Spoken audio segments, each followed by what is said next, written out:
Welcome, everybody, to The Final Guys, the only podcast that was in the Losers Club way before it was cool to be in the Losers Club. I'm your host, Jack, and I'm here with Hunter Shea and Jason Brant. How you doing, fellas? Hey, kids! Hey, kids!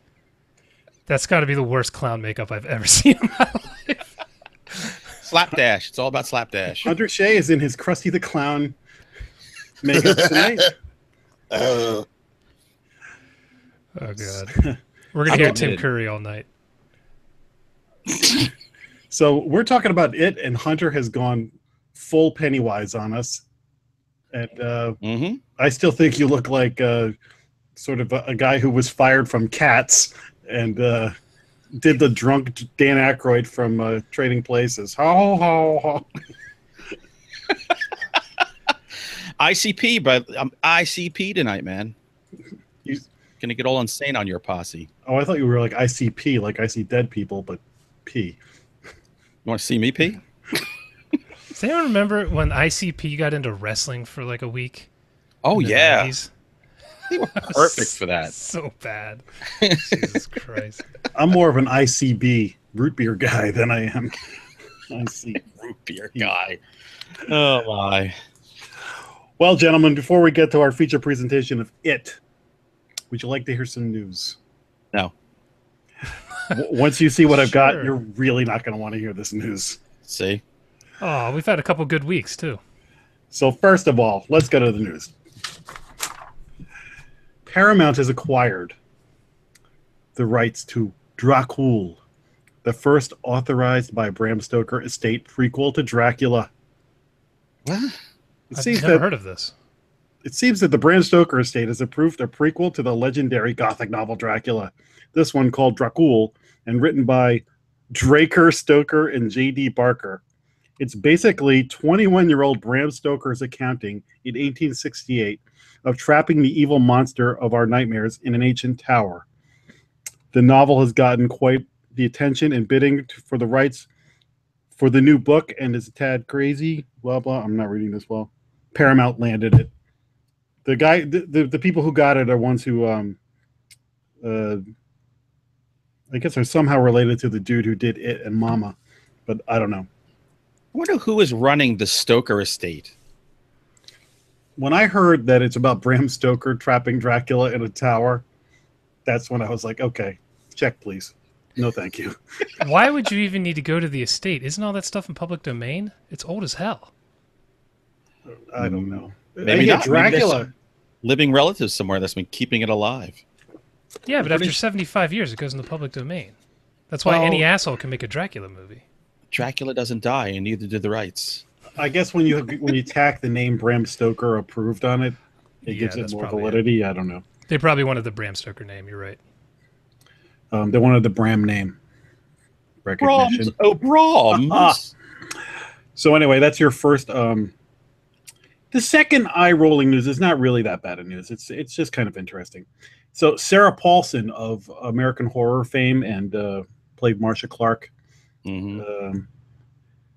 is going to be starring in a new Netflix series, which is a prequel to One Flew Over the Cuckoo's Nest about Nurse Ratched. It's simply called Ratched. Come on. Are you kidding me? I'm not making this up. Oh, you're right. You're bumming me out. Yep. Who is clamoring for this? Yeah, because Who wants this? Oh my so it's God. a prequel to Cuckoo's Nest. So I don't know whether like Chief will be in it or Danny DeVito's character. I want to see if watch Chief the worked at World a Series. I want to see if Chief worked at a radiator factory.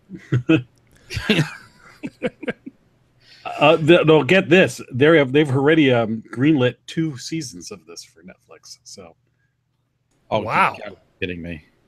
That's surprising. now the woman who played Nurse Ratched, actually, I think she won an Oscar for that. Louise Fletcher won an Oscar for her performance. Yeah, But- she was great. She will not be playing Nurse Ratched. Sarah Paulson will. Sarah Paulson seems like a pretty good choice for the role if you're going to update it, but I don't know. I don't dig her either. She's part of the reason why I stopped watching American Horror Story. I kind of like her, but I don't. she's not enough of a draw for me to be like, oh, it's the new Sarah Paulson property. I've got to get there. But if she's in something, like she's going to be in the Mr. Glass movie, so I'm like, okay, I can handle her in that. But I'm not sure it matters who's in this. It just sounds like a weird idea. Somebody is smoking peyote by the baleful out in Hollywood. I mean, this is just stupid. This is stupider than my makeup right now. Listen, well, let's not get carried away. Everything now has to have a prequel, and that's part of the thing that's killing me. Is like, what happened before what we saw? Enough. I'm writing a treatment for Citizen Kane where he's a delivery boy, and he works on the school paper in grammar school. Toboggan Nights. Prequels are the devil's work anyway. I hate them, particularly when there's something so old. Anyway, on to my third and last piece of news, and this one is the king daddy of them all. Try not to break anything. As I like to preface many stories, what do we not need yet another one of? Naked Hunter Shea scene? It's worse than that. No. Wait, I didn't wear pants today because I thought we wanted more of this. Well, put your pants on and sit down because you're going to get ready for this one. Ready? All right. Got my britches on. Saban Films acquires U.S. distribution rights to remake George A. Romero's Day of the Dead. Oh, another one. Another remake of Day of the Dead. And Day of the Dead follows a small group of military personnel and survivalists who dwell in an underground bunker as they seek to find a cure in a world overrun by zombies. This Saban Films is doing some other films with Antonio Banderas, Carl Urban, Robert Forrest, some other stupid movies. I don't know. I give up. This is the third remake. Well, there was Day of the Dead. Then there was that remake with Ving Rhames. And so this will be the third one, right? Yeah, I noticed. I like how they waited for George to kick the bucket before they announced that turd. I mean... Did you guys see the other remakes? I never even bothered to watch them. He told me how bad the Day of the Dead remake was, so I never watched it. It's a sin that it has the same name. It's just that bad. I never understood getting Ving Rhames to be in Day of the Dead when he was in Dawn of the Dead as a different character. What does it matter? That's the thing. No, they don't care. That's a good point. Who gives a shit? Why are we still talking about this? We need an African American. Is Ving Rhames available? Samuel Jackson's busy. I mean, that's how limited their thinking is.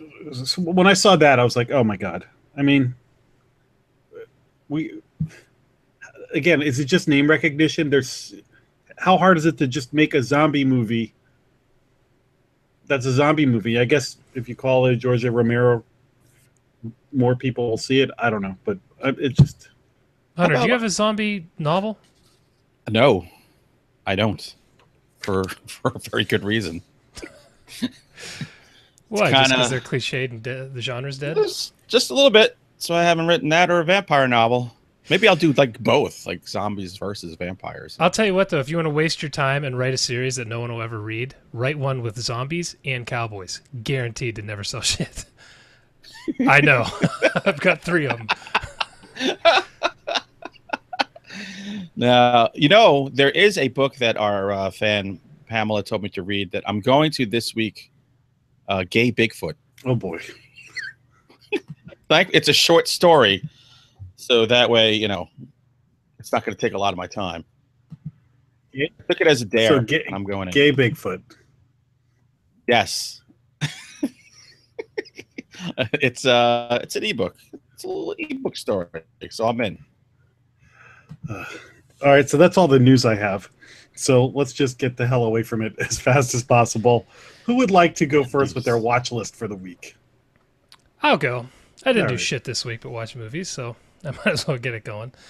First, I did want to say... Oh, by the way, before you go, I just want to tell you, the full name of the Gay Bigfoot book is Gay Bigfoot, A Mouthful of Sasquatch. Oh, Jesus Christ. Followed by Gay Bigfoot 2, The Monster Behind You. Oh, man. Right now somebody's writing that.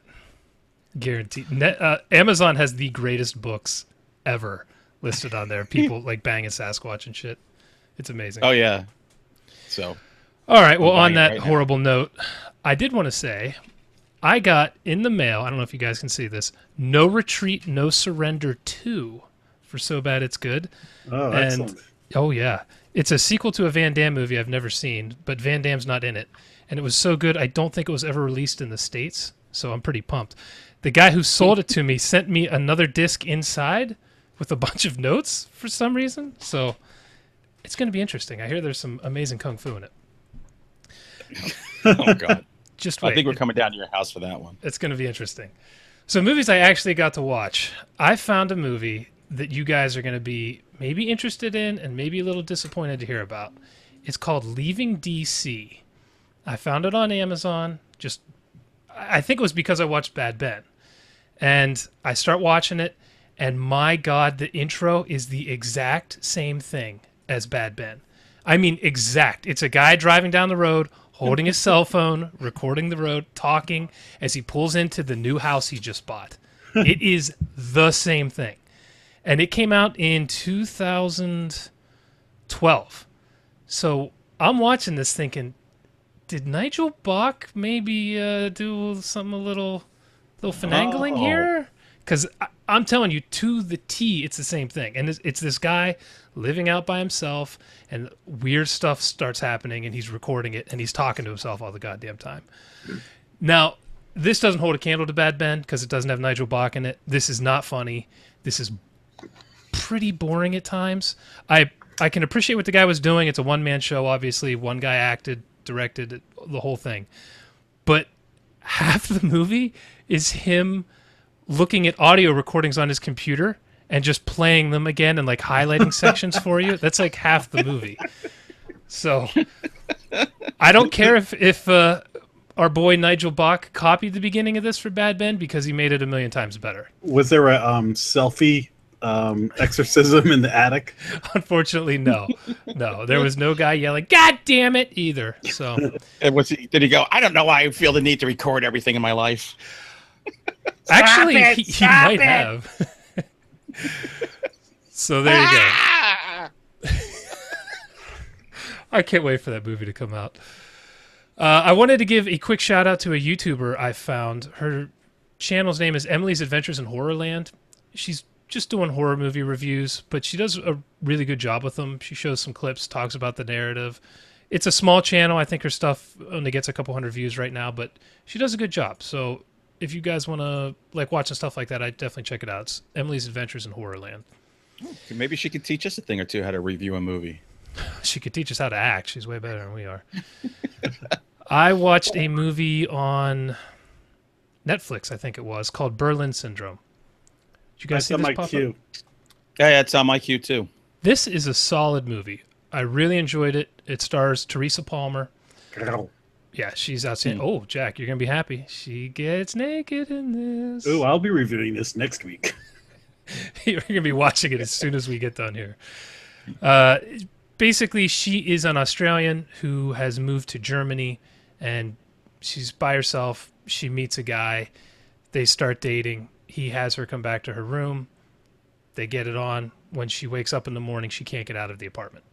And the guy basically takes her as a captive. And the whole thing is, you kind of see a little bit into his life, and then you see what she's doing, how she's coping with it, how she's trying to get out.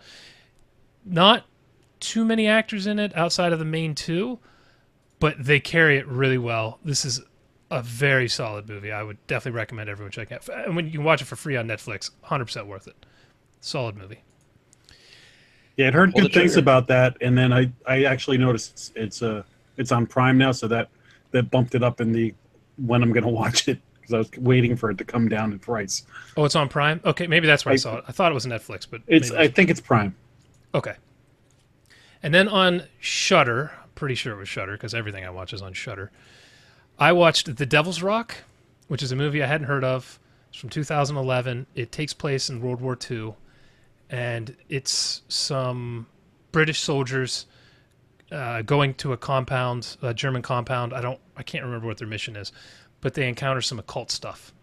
And It gets pretty crazy. You can tell the budget's low. There are very few actors. There's some parts where I don't want to say the pacing's off, but you can tell they just couldn't cram a bunch of action scenes in. But the actors are good. It carries well, and I liked the way the occult stuff was done. I'm a sucker for occult movies anyway, and finding a decent one like this, I was pretty happy. And what effects are in there are really well done. So I would definitely recommend anyone check that out. The Devil's Rock on Shudder. I think it was... I don't remember if it was a movie made in New Zealand or not. I don't know, whatever. Check it out. I never heard of it. I had neither. It's a couple years old, but it was only like 120 minutes. So 120 minutes. An hour and 20 minutes? Jesus, if it was 120 minutes, that would have been a problem. Hour and 20 minutes, so it wasn't too bad. And the other thing I am reading, I'm only mentioning it. What's that? I said our attention span's getting worse and worse. Like, hour and 20 seems to be our limit. Hour and 25, fuck that movie. Well, for a movie that's probably a shitty horror movie, an hour and 20 is about as far as I usually want to go. Exactly. If it's a Tarantino film, I'm fine with 3 hours. But I finally started reading Nosferatu by Joe Hill, Stephen King's son. I'd never got around to it. I'm finally reading it. But it's going to be the only book I mentioned for about 2 months because the damn thing's like 800 pages long. But so far, it's excellent. Of course, it's Joe Hill. So yeah, that's it. That's all I got. Excellent. Now, Hunter, before you get started on what you watched, I think you didn't blend your blush. You might want to just quick dab. I am dying to pick my nose. My nose is, ever since this got put on, my nose is so itchy. It's out of control. It's ridiculous. Now, based on the makeup you're wearing, I guess you watched The Founder, the McDonald's story. I actually have a videotape from McDonald's. It's called Scared Silly. They used to make cartoons with Ronald McDonald and the gang. I own all of them. I watched them all. That's Mick Awesome. With my kids when they were little. Now I paint pictures of little children in my basement. Ronald McDonald has killed more people than Pennywise, if you think about it. I'm the cholesterol killer. You don't float down here, you sink, fatty. Those arteries are like our second skeleton. Oh, okay. You want to know what I did with my time? Oh, yeah. My time?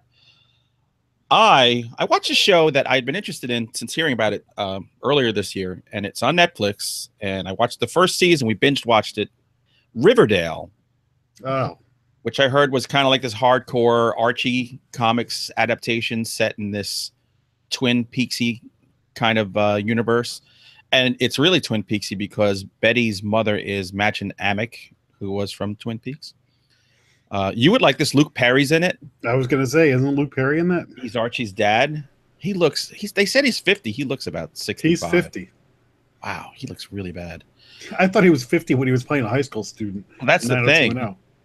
So it's actually very good. The first season was 13 episodes, and it had an arc. So it was these twins who were twins of the rich, evil assholes in town go off on a rowboat together, and one dies. Well, one disappears, and then they find him later with a bullet hole in his head, and the whole out who his killer is. And this town, everyone's a schmuck. Everyone is bad. Everyone has an ulterior motive. There is lots of sex. There's drugs. Moose is bi-curious. How's Jughead? Jughead is awesome. Jughead is this kind of poetic loner whose father is a criminal and in with a biker gang that traffics in drugs.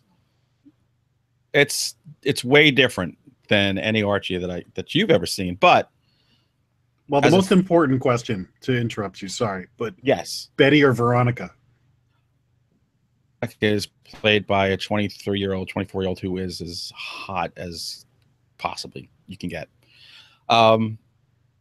If you like Afterlife with Archie, you like the chilling tales of Sabrina, this is definitely for you. The next season's coming out. They got green light. They're having a full season this year. I think October 11th it comes out. Sabrina's going to be in it, and they said there might be werewolves and other kind of stuff going on. They said it's going to get darker. I can't imagine how much darker it can get because every episode here was just dark as hell. Is Mr. Weatherby in it?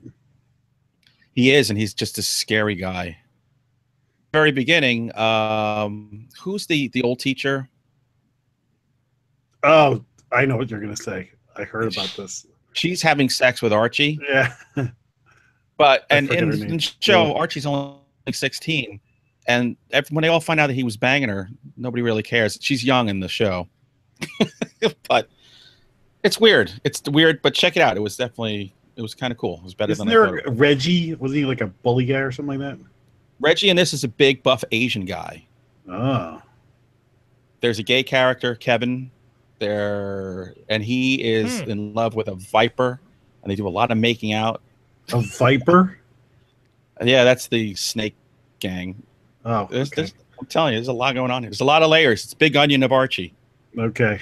Peel away. All right, Arch. So, Archie, shut up, you. The other show. Putting up the lights. I was going to say an Archieism, but it's so racially insensitive. I'm going to let it go. Okay, let's just. I watched a 1-hour documentary from our buddies at Small Town Monsters. This was the Mothman of Point Pleasant. Oh, how was that one? I'm like when I'm looking for something short to watch, I've got that one saved. Yeah, it's very good. Lyle Blackburn's back with them producing it. He's narrating it. To me, the Mothman story is the most fascinating cryptid monster story in the history of America. Far more fascinating than Bigfoot. There's so much going on. They try to tackle it all in an hour, which is really, really hard to do. They probably did not. They probably did not get to gay Mothman in this one. No, Only an hour. Mouthful of Mothman.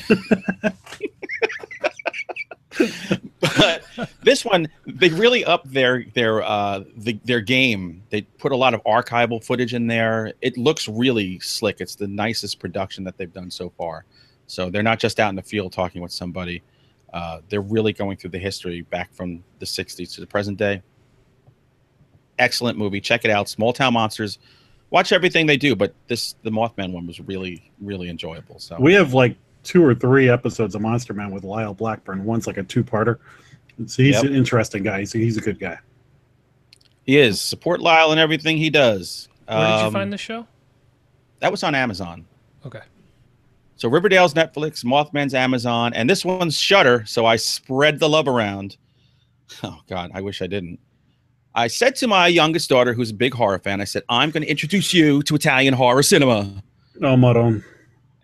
And I said, what will I pick? I'm going to pick Lucio Fulci's classic, The Beyond.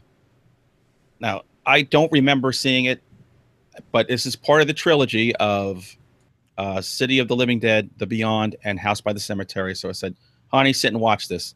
She sat for half an hour and then got up. She's like, this is the stupidest thing I've ever seen. And I was like, welcome to Italian horror. Oh, the stupidest thing she's ever seen until she saw you in clown makeup. She put the makeup on me, you son of a bitch. So when you insult me, you insult my daughter. Yeah, I'm guessing she put that on you as payback for making her watch The Beyond. I will pull Jack's taint over his face when I'm done with this. So anyway, okay, it's terrible. It makes absolutely no sense. It's this time it's set in Louisiana. So Lucio Fulci probably knows Louisiana as much as I know Azerbaijan. So it was a good idea for him to set the movie there. It's dumb. It's almost unwatchable. But if you look, people rate that as one of like his best movies. Which, if that's your best. I haven't seen it since high school, but I remember having some crazy gore. But that was about it. A bit of gore. I mean, it's nothing. The only interesting thing in it is that there's one actress who was in all 3 of these movies. It's what's her name? Catherine McCall. She plays a different character in every one, but she's the blonde girl in it. If you're fascinated by that, I don't know. If you really hate yourself, watch it. If you want to like sound really smart to your friends and go, "Oh, so I watch Italian cinema." I couldn't get through those when I was in high school. I'm going to revisit 1 or 2 of those at some point, but like Suspiria, I'll probably watch that sometime soon. But Argento just had his birthday, so this week I'm gonna watch House by the Cemetery so I complete this madness that I started. But then I'm gonna jump into some Argento. Take it from there. Excellent. Why don't you start with his new Dracula movie first? Oh, we did that on Monster Man. Yeah, we watched that already. Oh That my God. First of all, the breast quotient of that is up there, way up there. But the leering shots of his naked daughter were really disturbing. What knockers? It was awful. I'm guessing Italian family reunions get weird.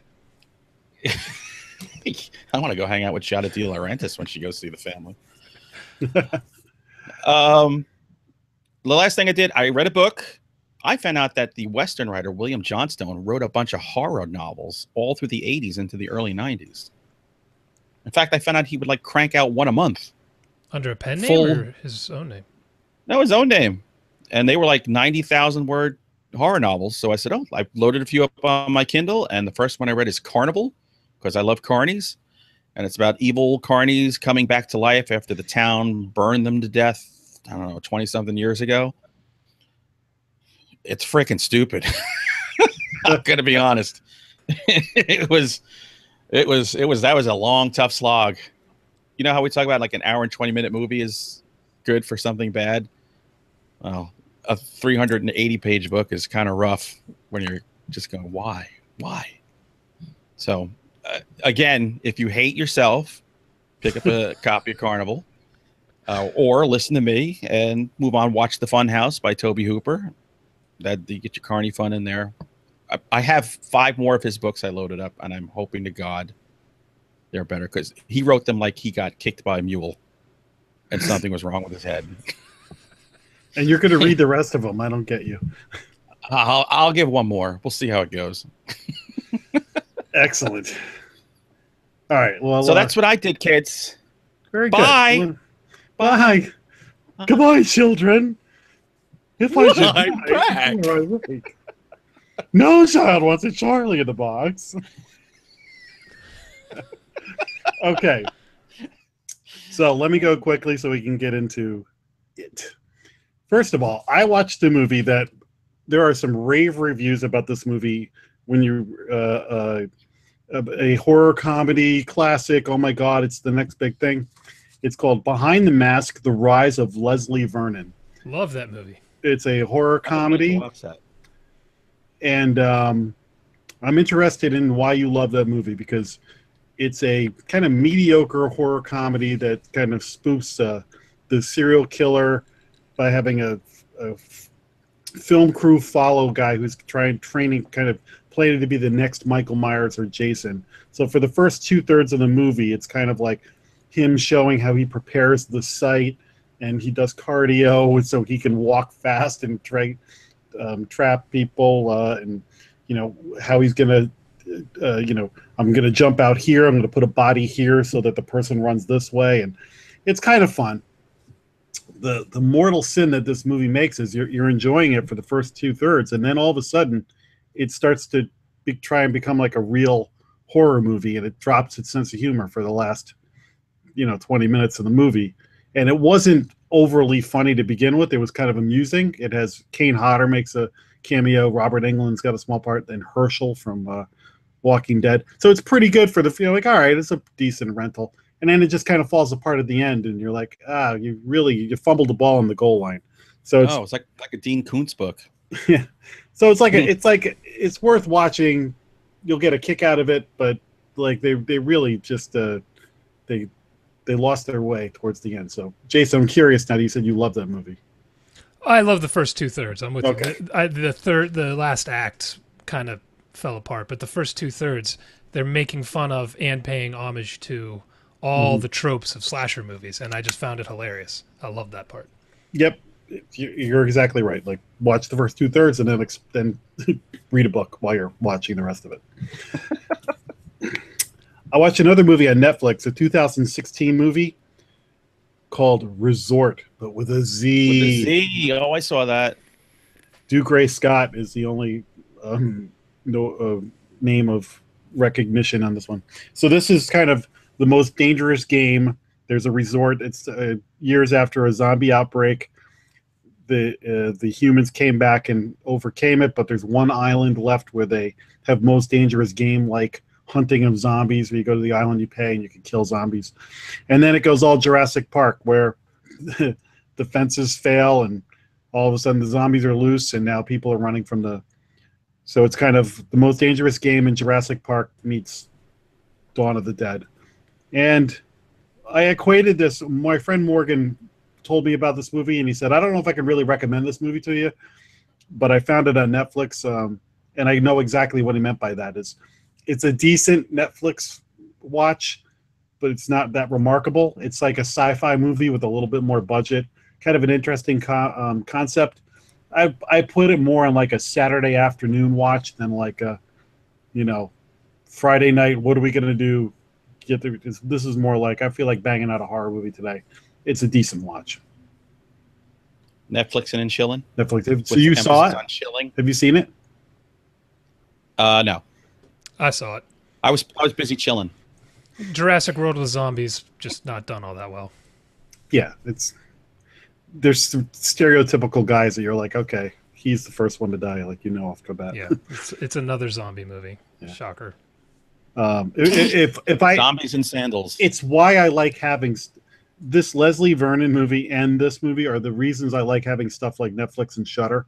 Is I like just having those at my disposal so I could watch them without like dropping money every time. If I had paid to watch this, I would have been like pissed off, but because it's part of the subscription, I'm like, oh, okay, I watched another horror movie. Great. So how much would you love to see a movie with Leslie Nielsen versus John Vernon? I would now see that I won't be willing to pay per view. And technically it would be a zombie movie because they're both dead. But we don't have to call attention to the fact they're zombies. We just want to watch them battle. Okay. The last movie I watched, I actually pay-per-viewed. It's a new release called The Limehouse Golem, which the reason I watched this was the reviews were pretty good on it, but they kept describing it as this like horrific period piece thriller mystery thing that was like shades of Jack the Ripper with all brutal murders and stuff like that. And I was like, okay, I could go for a good Jack the Ripper-esque, it's like in the 1800s in London.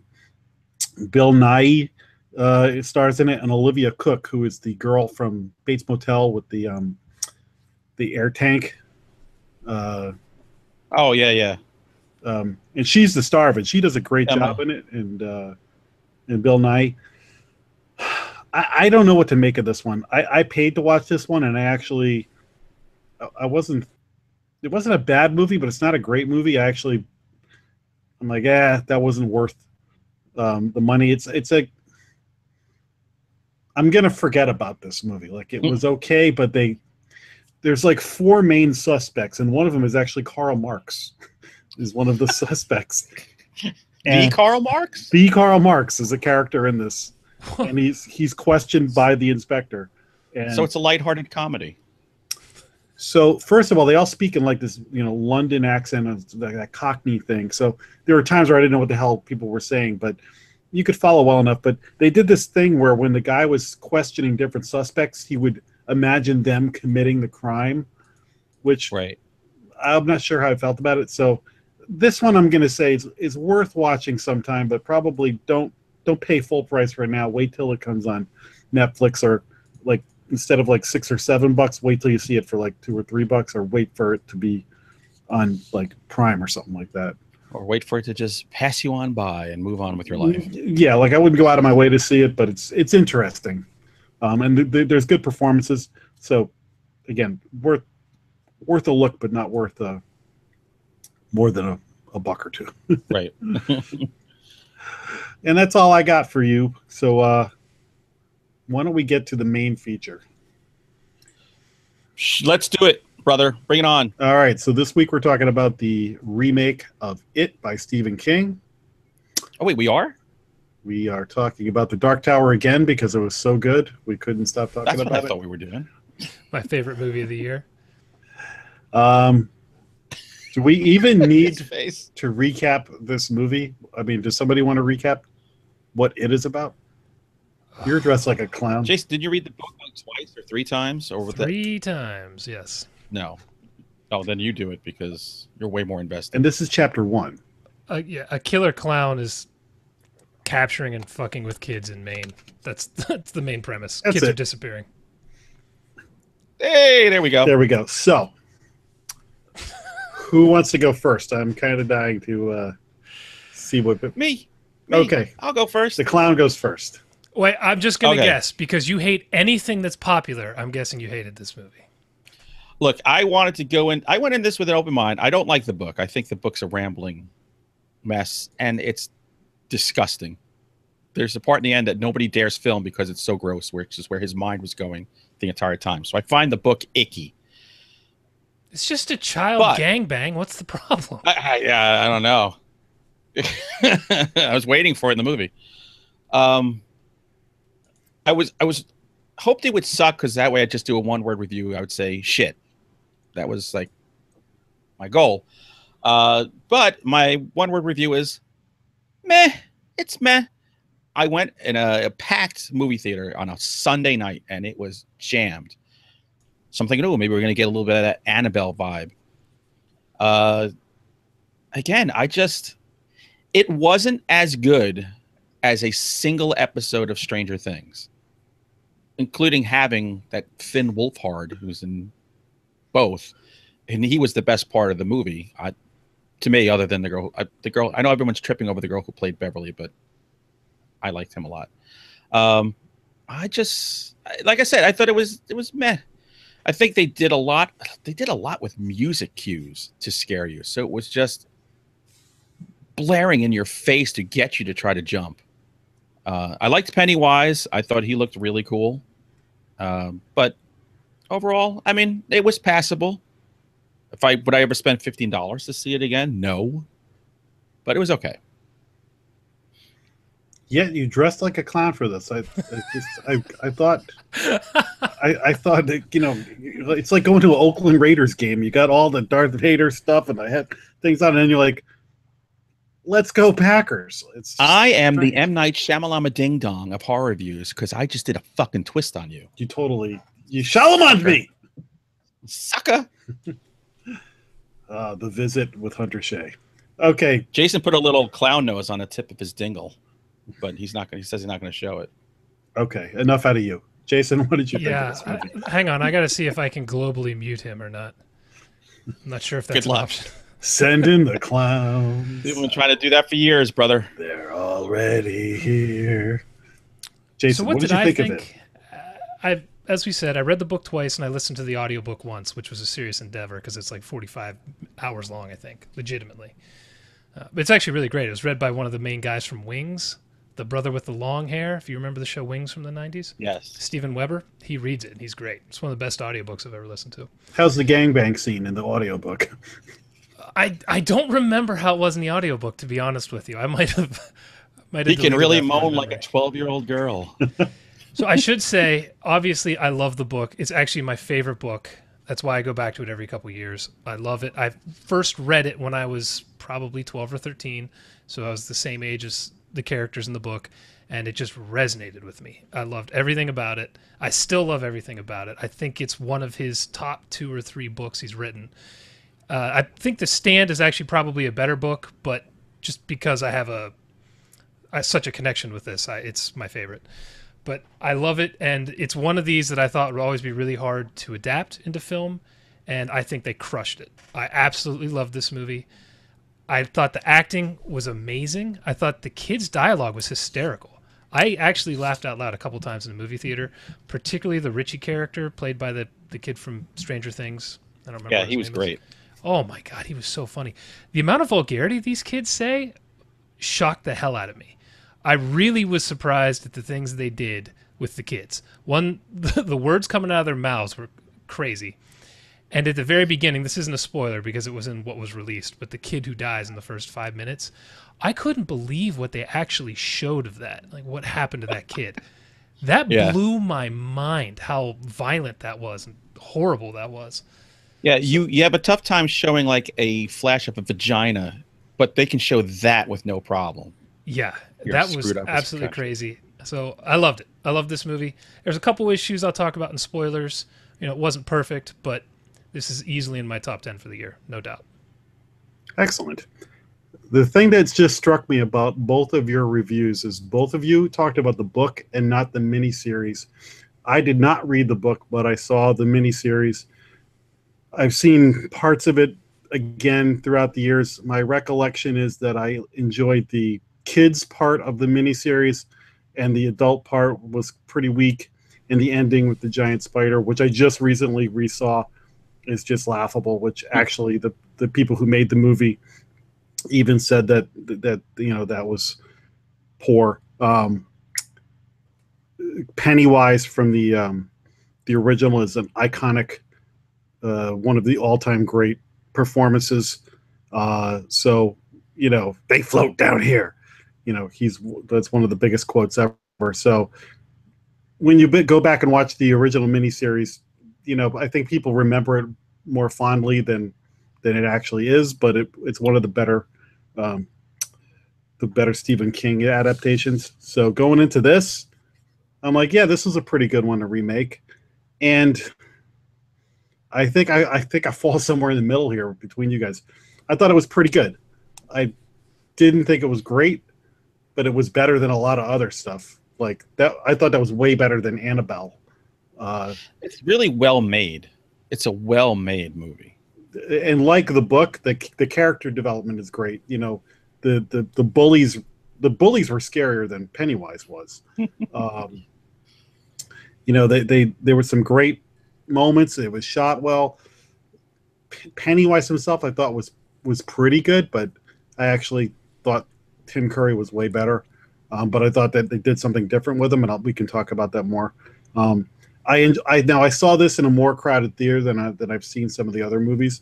Like I wish I had seen Annabelle in a more crowded theater, because the guys behind me who were like around my age were like terrified. So like I'm just watching it and like okay, and they're like oh my god. So that was kind of funny. So enjoyed it. I think it's one of the better movies, but wasn't like I'm not dying to run out and get the. It's not like after you saw It Follows, you're like, whoa, what did I just see? Yeah, that's it's amazing. It's not $125 million in the first weekend. Good, but at the same time, it's for mass consumption. It's a pretty good movie. Like right. I think a kid now watching the old It would think it's ridiculous. The special effects wouldn't hold up. The acting wouldn't hold up. This is a pretty good. They could have done some things better, but they did some stuff really well. So with that, I'm going to say it was pretty good. So let's do a little non-spoiler talk, and then we can quickly get into spoilers because that'll be more fun. Well, you mentioned the made-for-TV movie, and you're right. The first half holds up pretty well with the kids. It's for being a TV movie, it's solid.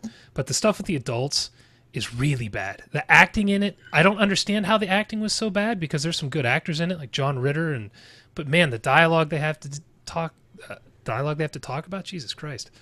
How much whiskey have I had? It was really interesting. It was really interesting. It just doesn't hold up. I mean, I would never tell someone under the age of 30 to go watch the original TV movie of It. They're just going to be bored out of their minds. Mm-hmm. But this one crushes that. Anyway, what were you going to say? Oh, I was going to say, because you're a big fan of it, were you upset that they did nothing in those barrens? Because that's where all the interplay comes in the book, where they build that relationship that they all have in the barrens, and so much goes on there. And this was just no barrens. So the reason I really appreciate what they did here, really, there it is, I snuck it in there, is I thought they did a good job cutting out stuff that they needed to cut out to keep the movie flowing at a decent pace. Honestly, this probably would have been best as a miniseries, like a Stranger Things kind of thing, 10 episodes. They could have gone more in depth on things, particularly the Mike character. He doesn't have much going on. They don't do anything in the Barrens. There's a lot of stuff missing, but to be able to take a 1,000-page book, let's say the first 500 pages is what they adapted roughly, yeah, and get it into a 2.5 hour movie and have it be coherent and be able to keep the essence and the characters fairly close, I thought was very impressive. What did you think about them trying to shoehorn his bike that he calls Silver? This is set in the 80s. Nobody gave a shit about the Lone Ranger in the 80s. But they had to include that in there. I don't know. I don't want to give a spoiler for the end of the next movie, but it depends on how they adapt it. But right. Let's not forget about that classic Legend of the Lone Ranger movie that came out in the 80s that nobody saw. Or the last one that came out a few years ago that nobody saw. So you're saying shoehorned in, but that could just be something for dorks like me who will appreciate that little tidbit. Or it could come into play. I don't know. We'll see.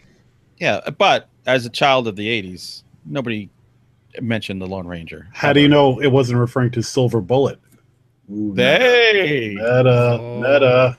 But I got to tell you, the dialogue, you mentioned the kids, the way they talk, that dialogue was straight on. That was me and my friends. In fact, We it was talked like that. up. We still do. Perfect. So the the kid actors were great. The kid from Stranger Things was awesome. The only thing was, it almost hurt the movie having him in there because you kept thinking about Stranger Things. It's so similar with the kids on the bikes and all that, and he's so different in both of them. But every time you saw him, you're like, "Where's the Eggos? Where's the kid with the hat?" Like, there was times where it almost distracted me. Yet he was so great that I'm glad he was there. Yeah, no, yeah, he was fantastic. So you guys liked Pennywise, but didn't think he did a killer job? Is that what you're saying? Yeah, you want to get the spoilers? So I liked Pennywise a lot. I loved the way he would move really fast. Well, yeah, okay. Before we get into spoilers, I did want to mention the Pennywise thing. Tim Curry's legendary performance in it. Everybody knows it. I don't know that it would have fit in this movie as well. The tone was just so different. But I thought Bill Skarsgård, right? Yeah. I thought he did a really good job. My biggest issue, and this isn't spoilery, which I want to mention now, is the movie didn't scare me. Right. There weren't any moments where I was scared. Now, I don't know if I'm just a jaded old bastard who, I don't know. Because I've talked to a couple other people who thought it was incredibly scary. But I thought, yeah, they overused some music stuff. I don't think they built dread in some of the scenes enough for some of the jump scares to be as effective as they could have been. Yeah. But that was my biggest complaint. I took my oldest daughter, who hates horror movies, hates to be scared, is scared by everything, and she walked out of there and she was like, "Oh," because I don't know why I was so worried. Like, she was terrified to go see it, and when it was done, she goes, "That was kind of silly." It didn't scare her. The thing about Tim Curry's Pennywise was he talked to the kids more and taunted them more. This Pennywise didn't interact with them as well. Like, he was cool looking and he did a lot of cool stuff. So I thought he was fine, and I like that he did something different. But I felt like the other Pennywise messed with the kids more and was more sadistic. Like, I don't know. I just thought he was like, he was more of a scary clown. This was like, I don't know. It's kind of a weird thing because I was trying to figure out why I didn't find this as scary, because there's some intense scenes in it. I mean, when he's using the one little kid as basically a meat puppet in the basement of the house, it's towards the beginning, I think. It's like, oh, this is some dark shit. Like, this should really be freaking me out. I don't know. It didn't scare me. I'm not sure. I'm not sure why. They tried, man. They blasted that music in your face to get you to jump. Well, this is it. There were several scenes where Pennywise comes at you and goes, and then doesn't do anything. And I know that was the exact sound effect. Like, it was, and then I understand that part of his thing was he had to make you afraid in order to do what he wanted to do. But there were just times where, it was just like loud special effects and some herky-jerky movements. Loud noises. I just kept thinking of Steve Carell screaming it whenever they would just crank it to 11. I was like, oh my God. I did love the conclusion of the sewer scene at the beginning with the Georgie, though. That was awesome. Oh my God. Oh yeah. Oh, I cannot believe they showed that. And like a long shot too. Jesus Christ. That was good. Okay, so want to do spoilers? Let's do spoilers. Spoiler alert, if you haven't seen it, hang up now. The clown is actually Donald Trump. Send in the clowns. Okay, so I don't know. I didn't read the book. I don't remember the kid conclusion. All I know is that the one kid with the inhaler didn't say, "This is battery acid," which I was hoping he was going to do because that's my favorite line. When it ended and he didn't do that, I was like, thank Christ. It works. That's one of those things that Stephen King does so well in novels, that your mind makes it feel intense and incredible. But when you see a kid with an asthma inhaler go, "This is battery acid," it just looks terrible in film. Yeah. So I thought they did a good job removing some of the Stephen Kingness from it. Like, it's what they did in The Shining that worked really well. And then you saw the Shining TV movie, where they kept all the Stephen King weird elements in it, and it just completely doesn't work. Well, and here's the funny thing. I just started reading The Gunslinger, and the bizarre patter that goes on in there. They excised a lot of that in the movie, but when they did include it, you're like, oh my god, that just sounds so stupid coming out of a person's mouth. You know? Oh, don't! We're not getting in the Dark Tower. I'll just rant. Well, let it go. Minutes. Let it go. I just saw a correlation. You're gonna piss me off again. Wanted to get your ire up. I thought the ending, the way they did it, was pretty good. One of the things that bothered me, and they did finally throw a line in at the end where they explained that Pennywise has to scare the kids to get the most benefit. That's why he doesn't just kill them how many times in the book or in the movie earlier on when he could have. I remember watching this wondering if people who have not read the book and understand what's happening here, like why he doesn't just kill them. Right. And they did throw a line in there, but I felt like they could have maybe done that a little bit better. No, because I kept thinking that because at the beginning he freaking bites Georgie's arm off. Oh my and god! Then there was a bunch of times where he was close enough to do stuff like that to people, and he didn't. And so I was like, "So what's the deal here? Like, how scared do you have to be?" So did you get it from the line? I think it was when they were in sewers at the end when they said about him having to scare them. Did it make sense to you as a non-reader? It made sense, and they kind of alluded to it, and just being exposed to this stuff enough, I got that. But I don't think they explained it enough. Either that or they just didn't follow through enough. It just felt like there was... I know that when the kids are together, they're more brave and he's less powerful. Maybe they didn't convince me enough while I was watching it, but I don't know.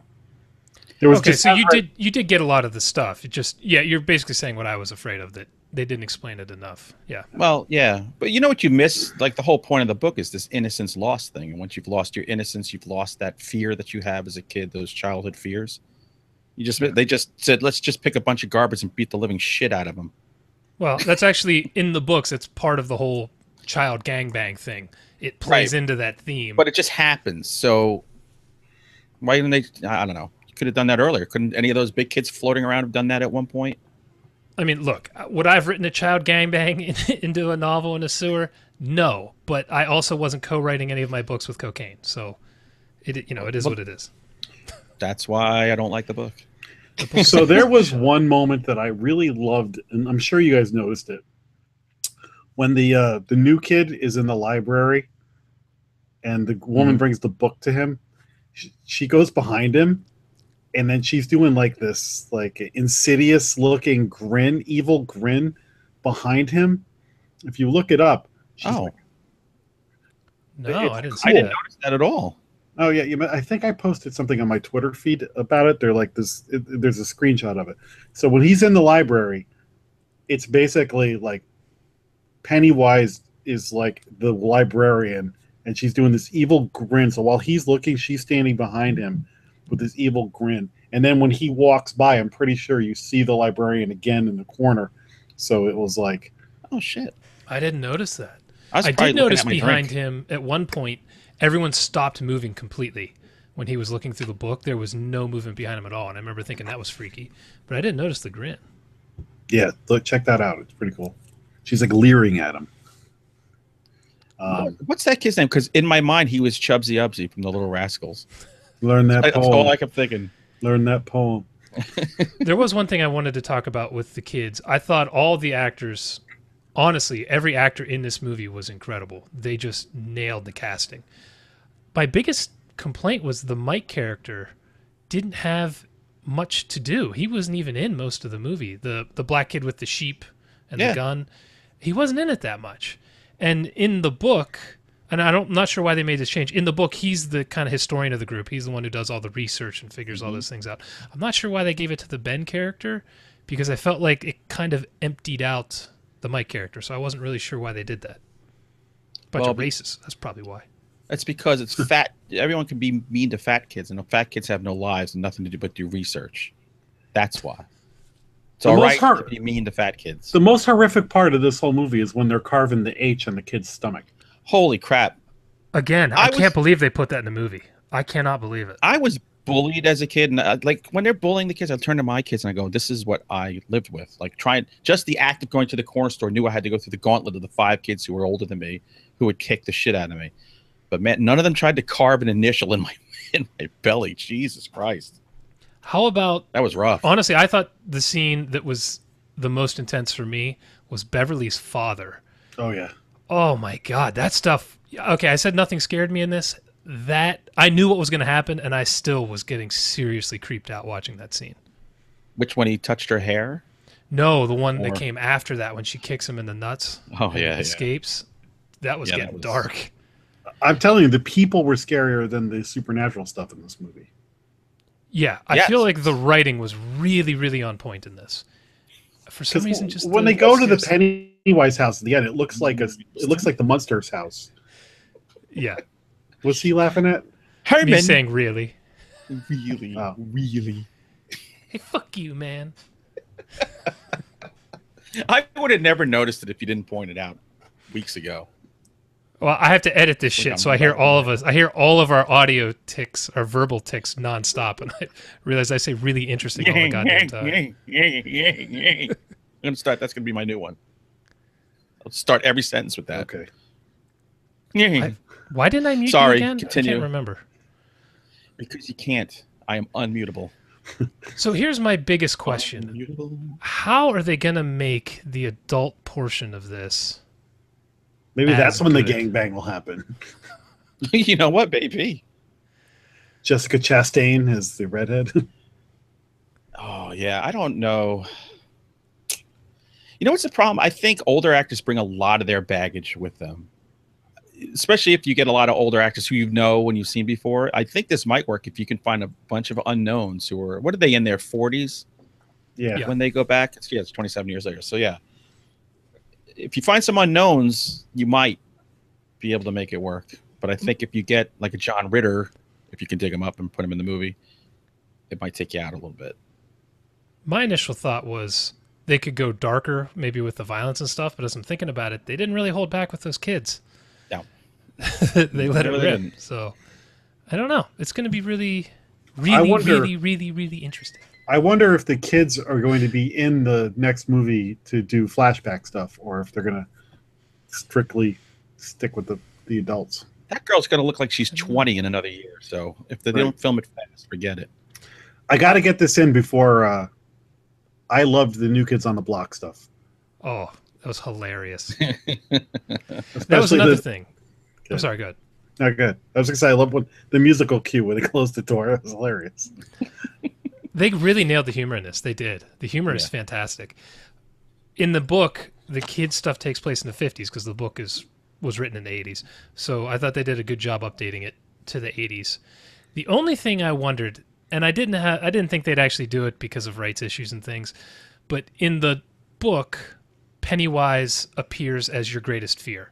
And Universal some of the Monster. kids, some of the kids had gone to see the Universal Monster movies in the 50s, and they were scared of the Wolfman, and so all those show up in the book. And I was thinking it would be interesting if one of them, if he showed up as Freddy Krueger or something to one of the kids, or Jason Voorhees. I didn't actually think it would happen, but it could have been a fun little thing. It could have bad Ben. Nigel Bach comes out. God damn it! Damn it! Goddamn sewer! Socks and sandals on. I read a thing with the director, and he said that people have been asking, why didn't he do Freddy Krueger, Jason, Mike Myers? He goes, I could have updated it, but I just didn't think it would fit the tone of the movie. So we missed out. It actually might have really pulled people out of it. You know, you might have started just focusing on it being Freddy Krueger instead of watching the scene, you know? Right. What did you think of the when they went into the house and when they went into the sewer and like Pennywise does that dance and stuff like that? I don't know what the book is like, but I liked that whole thing. I like when the girl is floating with her eyes glaze over, and I don't know if this happens in the book or whatever, but when the kid who loves her, that pines for her, and sadly does not win the girl. Yeah. When he kisses her, I thought that was a nice little moment. I was like, oh, okay. Now did it play out like that in the book? Ish. I don't remember him kissing her and bringing her out of her fugue state, but there are those 3 lights you saw in Pennywise's mouth that make her go. Those are the deadlights from the book. Yeah. It has a big thing. It's actually a big thing in Stephen King universe in general. But there's actually a whole Lovecraftian part of the novel that they cut out with the giant cosmic turtle and all kinds of crazy stuff. I forgot about that. They cut all that out, which is good because that would have just been ridiculous. But the deadlights and all that, yeah, that's all in there. I don't remember the kiss being in there, though. If they're in the sewer and they have turtles, then they're going to have to get pizza in Cowabunga. Hey, consider this. What if they did this movie and there was no killer clown? What if it was just about the kids in this town dealing with the stuff that they're dealing with? Then it would be called Stand By Me. Well, yeah. Well, the mother's got money Things. found by proxy, and you've got a pedophile father and all that stuff. I think it would be. I think I would have liked it more. Believe it or not. That's what If you to did me. that. That's what makes this movie great. Everyone went to see it for the killer clown, and they got great drama, kid drama, and it all Right. worked. To the guy's credit, Pennywise was great. And I mean, if you take like Jackie Earl Haley had to fill Robert Englund's shoes, and Didn't work. didn't really work. This guy, I will give him credit. He created a totally different Pennywise who was creepy as hell. So I don't mean to, just compare him to the classic. And it was a great Pennywise. I just think there was certain things that they did with the original Pennywise that were scarier. Both clowns were scary, but I just thought the way that the writing for the original Pennywise was a little bit better because he would kind of screw with the kids' fears, but verbally, and then show them things like, "Oh, here's your dead father." I think that's because of the limitations of budget on a TV show. Yeah. So when you got limitations, you got to be creative in some other ways. So you have to be able to do it. That's why a lot of horror movies fail because they get enough budget to make shitty CGI and just throw that in there instead of writing something good. Which I thought this was the opposite. I thought this was outstanding writing, minimal CGI that looked terrible. It just didn't scare me. That was my biggest complaint. Yeah. But I just don't think it's the big, like people are acting like if you go on Instagram, everybody's got a friggin' Pennywise thing or a balloon thing. I'm like, there's not that many fans. Please. well, there are now. I guess. This movie's huge. It's the biggest horror movie ever. Is it really? It looks like it's going to be, yeah. Wow. Well, Money hey, wise, Until Bad or good for Ben. them. Until Bad or Ben, exactly. He's going to be dethroned very soon. All right, so Okay, so let's go through our ratings then, Hunter. I give it 3 balloons out of 5. 3 So, floating balloons. Would you recommend somebody see it in the theater or wait for? If you can go on a discount Tuesday, go then. It's $15 to walk in the door. The movie theater 18 now. for me, IMAX. 18. Well, stop going to IMAX. Good lord. Yeah, I would say you can wait.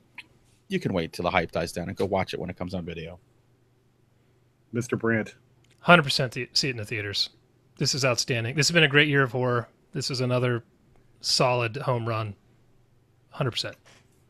I think this is worth seeing in the theater. I think the sound, although they do sort of cheat a little bit with the sound effects and things like that, that's also part of the reason why it's probably better to watch this in the theater. Get the whole effect there. I think it's fun. I think it's one of the better horror movies that's come out this year. Not the best, but definitely a lot of fun. A good movie with some flaws. All right. All right. Now, next week we're going to see Mother with an exclamation point. The Jennifer Lawrence. That's such a weird title. Do you think they'll try to break my balls? You think they'll play that Pink Floyd song? That would be great. awesome. It's an Aronofsky film. He can do anything he wants, and I'm probably going to love it. We'll get the Cult. Mother! Or is that Danzig? I always forget which one does that one. It's the Cult. No, it's Danzig. There we go. Like the cult See? is I knew it was fire. one of them. Fire!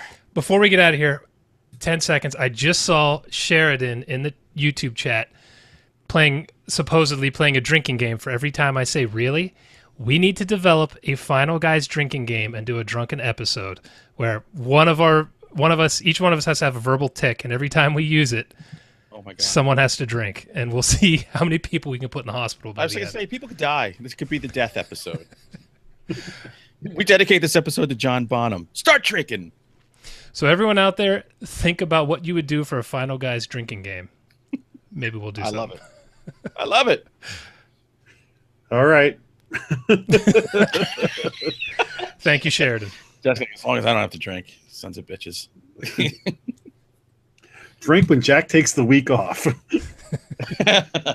Oh, I'm not playing next week. I'm not playing it. Yeah, let them play. Excellent. All right. Well, then another good episode, at least to us. I think we lived up to the loser title. And so let's call this a night and go clown around with some angry clowns. I don't know. I'm gonna go make some floaters right now. Yeah. Oh, I was gonna do a float joke. God damn it. All right. Good night, everybody. See ya.